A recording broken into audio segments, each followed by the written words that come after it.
Fatikisht tuberkuloza vazhdon të jetë një sëmundje shumë e rëndë për njerëzit, dhe me vdekshmëri shumë të lartë, fatikisht në vitin e kaluar në botë ka vdekur 1.25 milion njerëz dhe diku 10.8 milion janë raste të reja. Dhe njëkohësisht për këtë çështje edhe Kosova vazhdon të jetë në një vend i cili ka numër të lartë të personave me tuberkulozë. Ne fatikisht vazhdojmë pas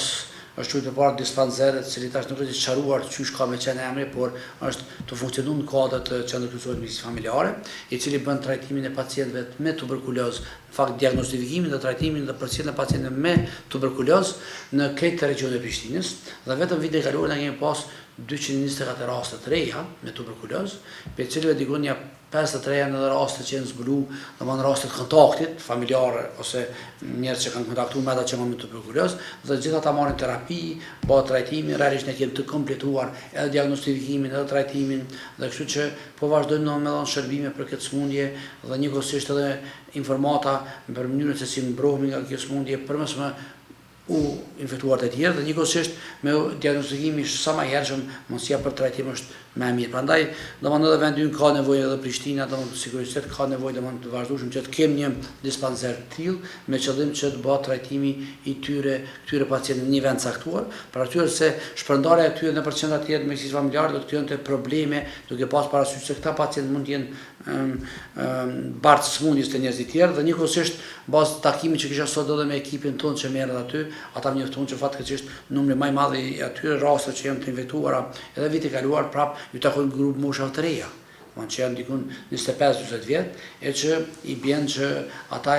potenciali i tyre me përhap sëmundjen shumë më i madh, se ata janë shumica e tyre njerëz aktiv që bën jetë aktive dhe mund të barrin tuberkulozën pa ditë shpesh që janë të infektuar nga tuberkulozi. 3 muajt e parë trendi është njëjtë, nuk ka ndonjë trend shumë, edhe pse trendi po shkon duke u zvogëluar edhe në Kosovë, ne kemi pas 280 vitin 2023, 2024 2024 kemi 224, është një trend i rrahjes, por prapë është numri i lartë i tyre. Duke pas parasysh mënyrën si përhapet sëmundja, atëherë është domosdoshme që ne mi kushtu kujdes të veçantë, por përsëri njerëz është një sëmundje që shkakton vdekje shumë të mëdha të njerëzve në botë sot, vazhdon të shkaktojë vdekje shumë të mëdha, sidomos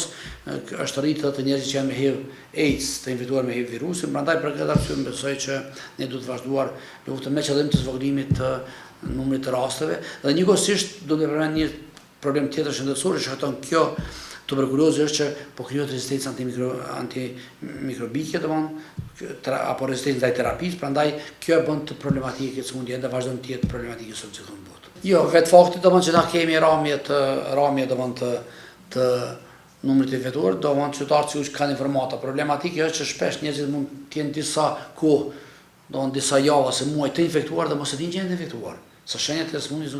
nuk fillon në mënyrë akute në mjekësi, nuk fillon në mënyrë të shpejtë, fillon gradualisht sëmundja. Dhe kështu që njeriu mund të jetë disa muaj i infektuar dhe mos e di, se shpesh sëmundja fillon me një plagështi, me lodhje, humbje apetiti, me humbje pesh, dhe pastaj pas disa muajve diagnostikohet. Dhe gjatë kësaj periudhës kur ai nuk e din, ai mund të jetë burim i infeksionit për njerëzit të tjerë. Dhe kjo e rrit rrezikshmërinë e bartjes së sëmundjes. Për këtë arsye ne sot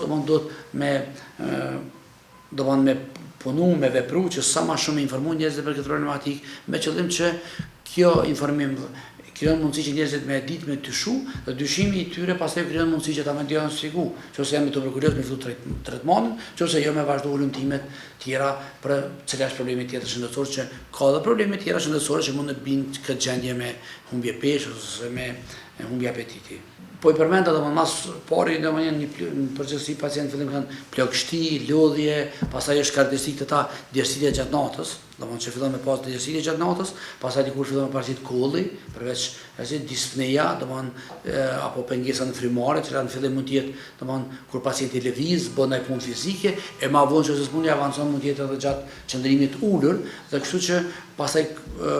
përveç kollës kemi këlbaz, ne quajmë këlbaz me gjak, këto mund të jenë shenjat e para që pacienti ka një sëmundje të avancuar tuberkulozë, dhe për këtë arsye çdo dyshim për këtë sëmundje po ju sugjeroj që me lajmëru te mjekët tanë, dhe sigurisht na tash kemi gjinekspert i bazë, një metodë që shumë